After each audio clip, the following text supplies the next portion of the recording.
মধ্যবিত্ত পুরুষ মানুষদের স্বাদ আছে, সাধ্য নাই, এবং তারা কোনো জিনিস দেখো না দেখার ভান করে। তারা হাসতে গেলে ভাবে, আবার কাঁদতে গেলেও ভাবে। টিম টিম করে চলা পরিবারের মানুষটির নাম হচ্ছে পুরুষ মানুষ। কেন জানি আজকে একটি মুহূর্তেই সেই কথাটি বারবার মনের ভিতরে ভাসছে এবং মনে মনে সেগুলি ভাবতেছি। জানেন আজকে কি হয়েছে? আপনাদের ভাইয়া সকালে নাস্তা টাস্তা হালকা নাস্তা করে গেছে, নুডলস রান্না করেছিলাম, ডিম সিদ্ধ আর ডাবের পানি খেয়ে দোকানে চলে গেছে। আর এই যে এত এত মানুষগুলোকে তাকে সামাল দিতে হচ্ছে, তো তাদের মাঝে হচ্ছে সে চাল বিতরণ করতেছে, চাল দিতেছে, তারপর হচ্ছে সে করে বাসায় চলে আসলো। এই সময় এত মানুষ রেখে তার আসা সম্ভব না, তাও আসছে। নাক মুখ দিয়ে পানি পড়তেছে, শরীরটা খারাপ হয়ে গেছে। তখন থেকে মনের ভিত্তি সেই ভাবনাটা, আসলে মাঝে মাঝে অসুস্থ হয়ে যায় মানুষটা, আর তাকে ছাড়া হচ্ছে সংসারের হালটাই বা কে ধরবে। সে বাসায় যখন চলে আসলো তখনই বারবার মনে পড়লো যে মানুষের কোনো বিশ্বাস নেই। হঠাৎ যদি কিছু হয়ে যায়, আল্লাহ এ কাজ না করুক, তাহলে আমাদের পরিবারটার কি অবস্থাই না হবে। আল্লাহ ভরসা, শুধুমাত্র আল্লাহর উপর ভরসা রাখি সবসময়। তো আপনার ভাইয়া আর কি ছেলে দোকানে ছিল, আজকে ওর কলেজ ছিল না, যার কারণে ও লিখতেছিল লিস্টগুলো, আর মেয়েও ছিল। ওরা দুইজন হয়েছে দোকানে বসে বসে লিস্টগুলো লেখে, আর সেগুলো সে হাতে নিয়ে সবার মাঝে আর কি চালগুলো দেয়। সাথে মুন্নার আব্বু হচ্ছে হেল্প করে, তার সাথে একজন ভাই।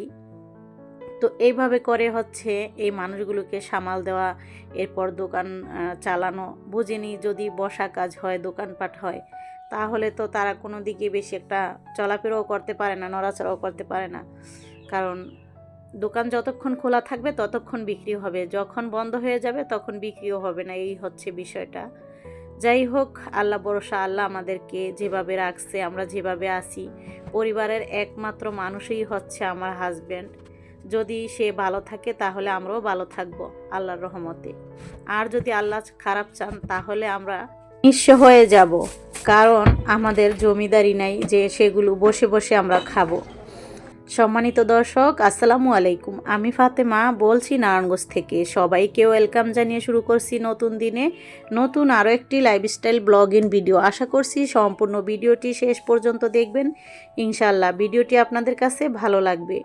তো বাসায় হচ্ছে আপনার ভাইয়ার সাথে মুন্নার আব্বুও ভাত খাবে, মানে আপনার ভাইয়ার সাথেই সে ভাইয়া তাকে সবসময় হেল্প করে, সে আমাদের অনেক হেল্প করে। যাই হোক, ভাইয়া থাকার কারণে হচ্ছে তো লোকগুলাকে থামানো তো গেছে। যাই হোক, একটা বেগুন পরবো। আশা খালি তুই থালা বাটি ধুইয়া কিনে আনছিল তোর ভাইয়া কি আছে, ওই যে পাকের ভিতরে বসন আছে না, একটু বাইসে দিস তাড়াতাড়ি করে, তুই থালা বাটি আগে ধুইলা। আচ্ছা, লাগবো না কাপড় চোর, কালকে ধুইস। জানো আজকে তোর ভাইয়া করছে কি, ইয়াদ গেছিল। তোর ভাইয়া কি করছে সকালে, ওই যে আমগো বাবি ওই পাশে গরুর মাংস গুলি বিক্রি করে, প্রত্যেকদিন গরু জবাই দেয়। ও মা আজকে হ্যাঁ গিয়া ফিরতাই সোনা আমার লগে ফেনামেরি লাগাই দিচ্ছে। হ্যাঁ নাই, আজ জবাই করে নাই, পরে মানে ওই যে খাসি মুরগি আনলো, ওটা ওই যে ভিজাইলাম, ফের কইলাম পয়সা দিয়ে। এখন কি করবো, কইছে মুন্নার বাপে ভাত খায় আমগো না, কালকে তো ইয়া লেগা গ্যাসের লেগে ভালো মতো রাঁধতে পারিনি। মাছ রানলাম, ডিম রানলাম, আর কি যেন রানলাম। আজকে কইছে কি গরুর মাংস রান্না করবো, বেচারা খাইব না। ও মা গিয়ে ফিরত আইসে, আর ফিরত খেলে গাইলে গেলে তোর বাইরে খানাইতেছে, তাই এনে যায় নাই সেদিন আমি বাজারে যেতে মেয়েই ভালো ছিল। অনেকে আমি আবার বাজারে যাবো না, আমি কিনা লাগবো না, যা আছে তুমি আহ, খাসি মোরগ আছে, এটা রান্না করে দিবি। আমি জালি কুমড়া ভাজি করবো, বেগুন ভর্তা করবো, আর খাসি মুরগি রসুন দিয়ে রান্না করে দিন, ভালোই বলো না? সে হয়তো আমি খাইনি।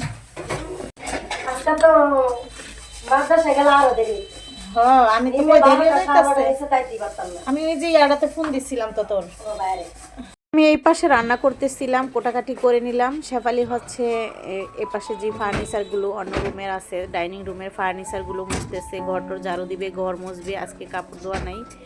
আর ওকে বললাম যে মুরগের যে পাঁচগুলো ছিল, মানে এখানে কিনা আসলো তো তারাই কেটে দিয়েছিল নতুন রোগের, তো ওইখান থেকে চামড়া আছে, চামড়ার ভিতর যেন কোনো পাখনা থাকে সেগুলো ও বেছে দিয়েছিল। আর আমি ওই ফাঁকে তো যে ঘরটার কিছুটা গুছগাছ করলাম, ডাইনিং টেবিল, সোফার রুম, আমাদের বেডরুম গুছিয়ে আসছি আর কি।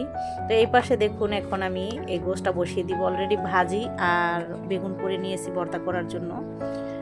এখানে আমি দিয়ে দিলাম পেঁয়াজ কুচি, তারপর লবণ, হলুদ গুঁড়া, মরিচ গুঁড়া, ধনিয়া গুঁড়া, আর হচ্ছে আদা রসুন বাটা, তেল, গরম মশলা, তেজপাতা সব একসাথে মিক্স করে এখন মাখিয়ে বসিয়ে দিয়েছি।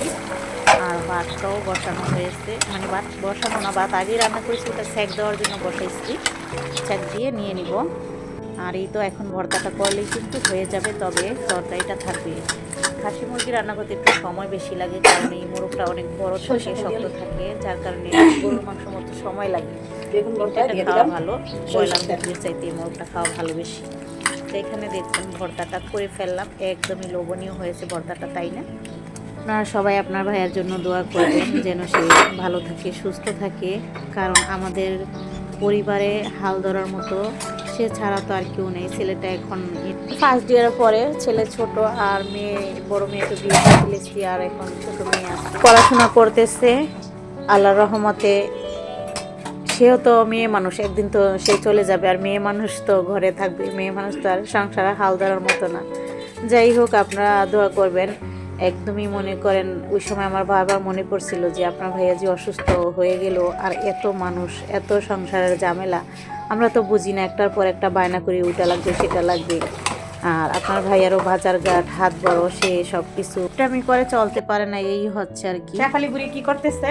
এই দেখেন আমি এখন খাচ্ছি, আপনারা খাবেন? খা খা, খিদে লাগলে শেফালি এমনি খাই, দেখেন আপনারা। এখন ভাত খাবেন আপনারা? খান, কাঁচা খাই। আচ্ছা তুই কষার মতন একটু নে, তাই না? একটা দেখ খুশি দিয়েছিল শেফালি, দেখি দেখালাম কি করে। কাঁচা মশলা তোমার এটা কি দেখো, আমি আপনার কথা পারি না। রসুন দিব রে, রসুন দেওয়া আছে না? এবার কিন্তু রসুন ধুইছি, ওই কি জানো, এই কাফায় কিন্তু রসুন না দিয়া পলিথিনের লগে দিয়ে দিচ্ছি। রান্না বান্না শেষ।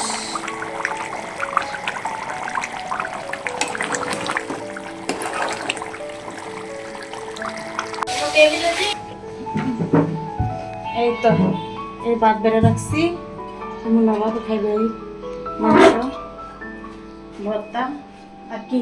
হোক, খাওয়া দাওয়ার পর্ব শেষ করে এটা হচ্ছে সন্ধ্যার একটুখানি আগ দিয়ে হচ্ছে আমি ভিডিও এডিটিং করে পেজে ভিডিও আপলোড দিয়ে তারপর চলে আসছিলাম। একটা ড্রেস কেটে নিয়েছি, এটা কালকে হচ্ছে সেলাই করব। আমার বোনের মেয়ের ওই ড্রেসটাও খুবই পছন্দ।